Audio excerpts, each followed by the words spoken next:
Hey everybody, it's me, Esther. Today I want to do a follow-up video on the video I just did about addiction. When I gave you a question or a piece of information I offered to you to contemplate if you find yourself in an addiction, with hope that that piece of information would start to open up awareness and consciousness. Today I want to follow up with that. I will put a link below to that video if you missed it. Today I want to follow up with it, and I want to talk about the patterning of transferring one addiction to another. So you quit smoking, you start eating. You stop eating, you start smoking, or whatever it might be. This happens a lot, and I'm going to discuss with you why it happens. Also, I'm going to give you tips along the way of how to do your inner work when it comes to addictions. I think we all have them on some level. And yeah, we're going to go deep because you know how I like to go deep to the core. All right. So welcome back to my channel, everybody. My name is Esther Bartkiw. I am a core belief therapist, intuitive, and energy reader. What is a core belief therapist? I help people to discover, explore, and change the limiting beliefs and the systems that are created around those limiting beliefs. That's like patterns and behaviors and concepts of reality and the filters that you view yourself and the world through, right? And I help you to identify what is holding you back from living the life that you want to live. The type of therapy I do is, I guess you could say it's law of attraction based. Its focus is what you believe is what you create in your life. So if you're not creating what you want, what that tells me is there's some kind of limiting belief and a system that has been created that is swimming on the subconscious of your mind, and it's holding you back. And we're going to find out what it is and give you the opportunity to change it. Okay? So, in the last video, I said to you, if addictions worked, you would only have to do it once. If addictions really worked, whether it's your addiction to sugar, to eating, to smoking, to drugs, to gambling, to sex, to love. Always, I like that new love, new love, new love, new love. Okay, whatever it might be, addicted to negativity, addicted to toxic people, right? Emotionally unavailable people. If that addiction worked, you would only do it once. Now, why? Because we engage in these behaviors that we call an addiction because there is a problem or an issue. There's something going on and it's making us very uncomfortable, and we want to soothe. We want to take the edge off. Maybe we want to forget about it. We want to put it behind us. We want to zone out. We don't want to deal with it. And so we learn, either by our own awareness or watching what other people do, to reach for something. Reach for something to soothe, to forget, to not deal with the problem. Okay? And that reach, whatever you're reaching for, when it's done over and over and over, it goes from being a habit to being an addiction. And for me, an addiction is when you can't stop it. It's like you might say, I'm not having sugar, I'm not having sugar, I'm not having sugar, but the whole time you're like on your way to the store to buy cake, ice cream, chocolates, whatever it might be. You come home, there it is, and you wake up the next morning and there's wrappers all around you. Okay? Now, if that reach for whatever you're reaching for worked, it would solve the problem. And there would be no problem. And you would only have to do it once. But that is not the case. The addiction, that patterning, that behavior does not solve the problem. Now, yes, maybe you might forget for 30 minutes, for an hour, for an evening, if you go on a bender, maybe for 3 days. But when you regain consciousness, because when you're in the throes of an addictive patterning, you go unconscious, When you regain consciousness, like, oh, I woke up and I've got all these wrappers around me and I feel like crap, okay, that original problem that had you going for the reach is still there. And likely you've created more problems. Think about it. Whatever your addiction is, usually it costs money. You might be spending enormous amounts of money on your addiction. You may have hurt yourself. You may have hurt someone else. You may have said something you wish you hadn't have said. You're affecting your health, right? Your health, your well-being. So the original problem is still there, and likely you've created more problems, okay? So the addiction is a symptom. It is a coping strategy due to this issue that had you reaching. So you have to deal with the issue. You have to get to the core of the issue to make change in order to stop the addiction. You have to look at what was the trigger. What was the trigger for the reach? What was the trigger for the reach? Now, some people are really strong-willed. That's not me. And I think it's okay. If you say I have no willpower, I'm not a big fan of willpower. I don't think we're supposed to have that willpower, but that's a whole other video. But some people really have this strong will and they say, that's it, starting today, I'm not drinking, I'm not smoking, I'm not doing drugs, I'm stopping sugar, I'm not online shopping anymore, whatever it is. And it's just sheer will and force. And that does work for some people. It's a very, very small percentage, very small percentage. Most of the people that I work with, it doesn't work, okay? A lot of people will use this sheer will and force and say, I'm going to quit smoking, and it works for a short period of time. But then that issue or some other issue comes up, and because you are programmed to reach for the cigarettes, you reach for the cigarettes, and that addiction comes back, and usually with a vengeance. It's usually worse than when you first started. Okay? Why? Because the core issue was never dealt with. And you have to get into what is the benefit of the smoking? What is the smoking giving me? How is it serving me that I want to reach for it every time I feel uncomfortable and I want to soothe or ignore or pretend that this is not happening? All right. Now, some people will stop smoking, and I'm using smoking as an example here. But the next time that issue comes up or another issue, they'll reach for something else. Well, I've stopped smoking, but oh, Esther, I have a habit. That's the word that comes up. I have this new habit of eating. I've gained 20 pounds, but I've stopped smoking.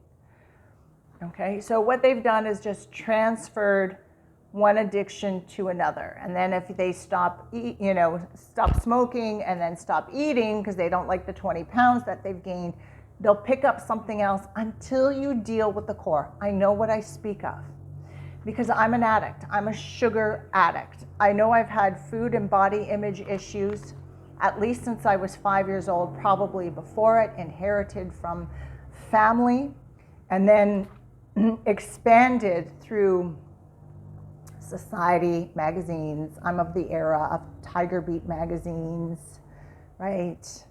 All of that, and looking good and looking slim, and then during my teenage years was when I would watch shows like Geraldo Rivera, and he would talk about girls who are starving themselves or girls who are eating and then purging, and I'm like, oh my God, brilliant. I can eat whatever I want and then purge it. Okay, so that's the era that I come from. And definitely sugar addiction, it really grew and became quite big when I finally got my license. I lived on a farm, so I worked on the farm. I got an income, so when I had wheels and an income and I could sneak out to buy food, that's when the food addiction really, really took off, right? When I was a teenager. And then I would get to places where I'm like, I can't eat like this anymore. And I would stop. But because I'm not dealing with my inner issues, right? Back then, when I was a teenager, nobody in my family talked about inner issues. I don't even know amongst my girlfriends if we did. It was just very strange. I didn't grow up in a family that talked about personal development and spiritual growth and all of that. I really wish I did, but this was my path. So when I realized I can't eat like this anymore, but I never dealt with the inner issues, then I would reach for booze, right? And then when I'm like, I can't drink like this anymore, I've got to stop, then all of a sudden I'm hearing about how the models, the skinny girls, right? They smoke cigarettes. There's no calories. You know, it's not going to weird out your sleep, your body, you know, smoke cigarettes. I'm like, ooh, that's a really good idea. But then one day I wake up and I'm mucousy and I stink of cigarettes and I can't breathe anymore. I'm like, I can't do this. And then you're like, what am I going to do? I don't know. So you go back to the beginning and you start eating cakes and cookies and ice cream and all of that, until it was in my mid-30s when I started doing inner work. And even once I started to address the sugar addiction, the food addiction, and then the transference of the addiction, it didn't go away. It didn't go away immediately, but it would get less and less and less. And where I am today, and it's many years later, I am still mindful of it. I call myself a food addict. I call myself a sugar addict because I know with my brain, with my physiology, if I have one taste of ice cream, one taste of a cake, whatever it might be, it will send off bells and whistles through my body, and it's like it triggers that, oh my God, we need to have more and more and more. And I have to be so mindful of that. So often I will say no. I'll just say no. So one of the things that irritates me is if I was an alcoholic and I went to a gathering and I said, you know what, I'm an alcoholic, I don't drink anymore. People would say, oh, okay, let me get you a glass of water. I have sparkling water. Do you want juice? Do you want a diet soda? What would you like? But when I go to some kind of gathering and people will say, oh, here, have a piece of cake, or, you know, this is a special recipe, or I made these just for you, and I say, no, I'm a sugar addict, I can't have it. Oh, come on, Esther, you only live once. Don't be so hard on yourself. Just eat it. It's okay. They don't understand. They would never do that to an alcoholic, but to someone with food or sugar issues, they do. If that's you, I hope this creates awareness. And please don't do it to the person in your life who is trying to release themselves from this addiction, whatever it might be that has a hold in their life. All right? So people will transfer addictions because they're not dealing with the core issues. Okay? So let's go deeper. Let's go deeper. Let's say you come to me or somebody comes to me and they say, Esther, I have a food addiction. I'm addicted to sugar. All right. Now, the first thing is we need to address the physical. I want to know, how is the sugar affecting their brain, their body? I want to know their insulin. I want to know their... I thought the honking had stopped. All right, I'm just going to carry on. So I want to know what's going on, what's happening with their health, and, you know, get them on a nutritional program that will support them in having level blood sugar, releasing insulin resistance, feeding their body so they're not reaching for the sugar, maybe doing exercise, you know, a whole new routine. So there's that practical physical component. And that's not my area of expertise. I can make some suggestions, but I will definitely coach that person to, you know, find somebody who can help you with all of this. All right. So we need to deal with the physical component, maybe getting you into a treatment program, whatever it might be. all right? But then we begin to deal with the issues that are triggering this reach for sugar, let's say in this case. Now, if somebody says to me, it's stress, Esther. Okay, stress is a big topic. It's like, think of stress as a box. Then you and I need to unpack that box and find out what is in the box that is creating stress. Okay, so stress is too broad of a topic. We can start there, but we need to open up that box and find out what is going on inside of that box that's creating this stress. We have to unpack the box, all right?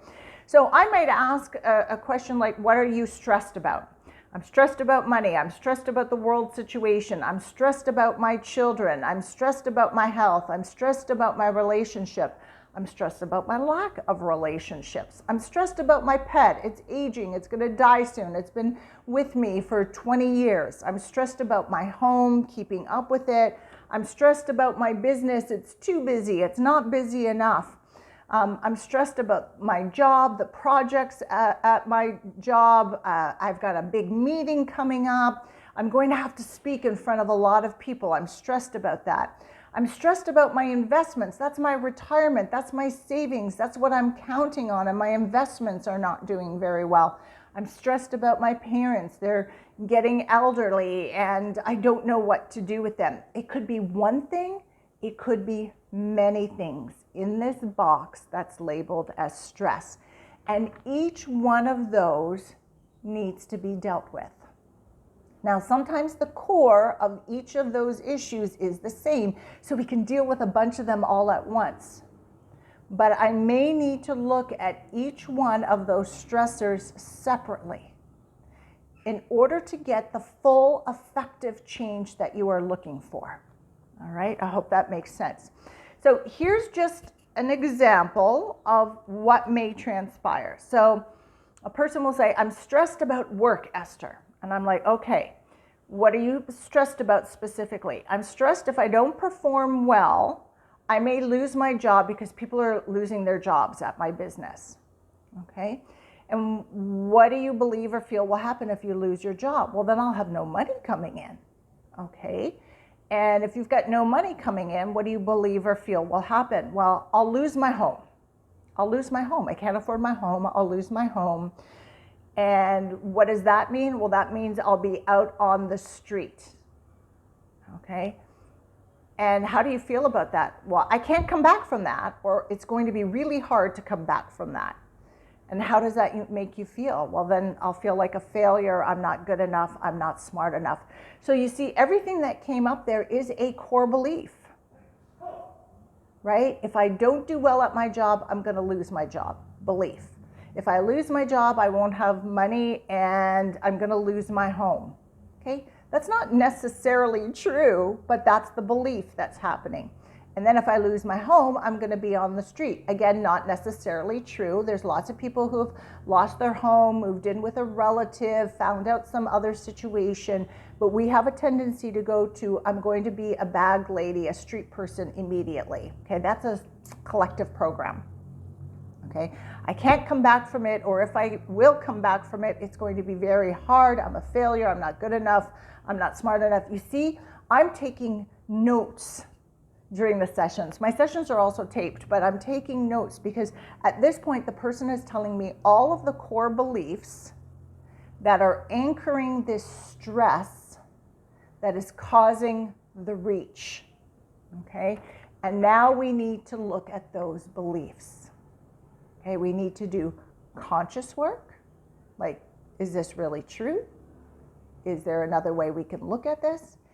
And then also subconscious work, connecting with the part of you that doesn't want to be a failure, that thinks failure is bad, that you can't come back from adversity, whatever it might be, right? So conscious and subconscious work to get effective inner work and change so that you're not reaching for whatever that addictive patterning is, all right? Then I might ask something like, and this is the conscious piece we're doing here. So then I might ask something like, when you're stressed about the project, what do? You know, your project at work. Well, often after work, I'll go to the gym and I'll work out. And I'm like, great. And does that work? Well, yeah, it works really well. I feel really good.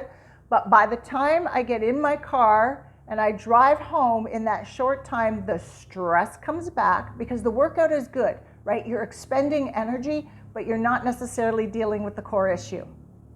So I get home and the stress is there. And then I say, then what do? That's when I reach for the food, the drink, the zoning out in front of the TV or the video games. That's when I shop online. That's when I go to the casino or to the local corner betting store. That's when I start smoking up a storm. And then I'll say, okay, well, does that work? Yes, it works very well temporarily. And then I might say something like, well, when it doesn't work or when it stops working, what do you do? Okay.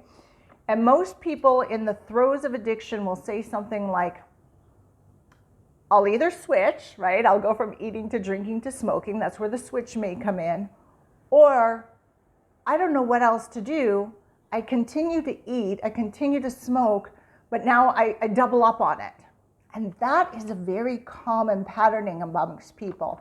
It's when they don't know what to do, they do the addiction, even though they don't like it, it doesn't work, but they don't know what else to do. So there's this thought of, I'll just double up on the eating and maybe that'll work.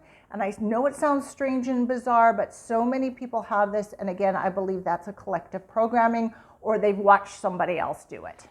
Okay? So if you see how that happens, that's how we unpack the box. That's how we get to the core of what's causing the reach for the addiction, to get down to the bottom of, yes, I quit eating sugar, but now I'm smoking up a storm. Okay? And it really is layer by layer, piece by piece, moving through this. You have to be patient. The best thing about inner work is you do start seeing results along the way. Like, you don't have to wait till the end. Like in a movie, something you got to wait till the end to find out how it ends, but you watch the unfolding. When you're making change in your lives, you're like, oh, this feels better and that feels better, and oh, I like this, and you know, there's little changes along the way, and that fuels you and inspires you, and it creates momentum, which is really great. At the beginning, sometimes we don't notice change that much, because remember, when we're opening up that box of stress, a lot of stuff comes out. It might feel a little bit icky at first, but when you're committed to the process and you stay focused and you're doing good inner work on your own, or you're working with somebody who is also equally focused with you, you'll start to see small changes along the way, and you will build on it and build on it and build on it. Okay? So in order to release an addiction, that's what we have to address, the physical aspect, right? Getting you into a rehab center or a support group, or changing your nutrition, your exercise, your environment, who you hang out with. Like, there's that piece of it. And then turning within and doing the core work. And that's where I can help you as a core belief therapist. If you're dedicated and committed to it, I am there to guide you through it as well. All right. I'm going to put a link below, and you'll find my information there. If you want to find out about working with me, please feel free to reach out to me if you have any questions. Honestly, the best way to get a hold of me is through email, esther@whispersfromthesoul.com. Sometimes direct messages I don't get. I do get direct messages on Instagram. I have to say, on Facebook, it's hit or miss. And I don't want you to think that I've missed your message, because I know what it's like when you're reach that point. You're like, I have to change this, and I really think this person can help me. And you reach out to them and you don't hear from them. That's happened to me. So I'm telling you, email is the best. My email link is in my link tree. Okay. Also, when you're on my website, consider signing up for my newsletter. I will send you as a gift a 6-page PDF on the first step that is important to take when you're manifesting your wishes and dreams come true. I am a great manifester. I love manifesting and creating my reality consciously. I love helping other people do the same. This first step is something a lot of people miss, and I'm going to give that to you when you sign up for my newsletter. All right. So I hope this information is helpful. If you want me to talk more about addictions, let me know. Leave a comment below. If you had an aha from this, I would love to know what, open things up for you. Again, leave me a comment and use these tips, use this information to help you to do your own inner work. And then if you get stuck, reach out to me, someone like me. There's always help there. All right, everybody. Ciao for now.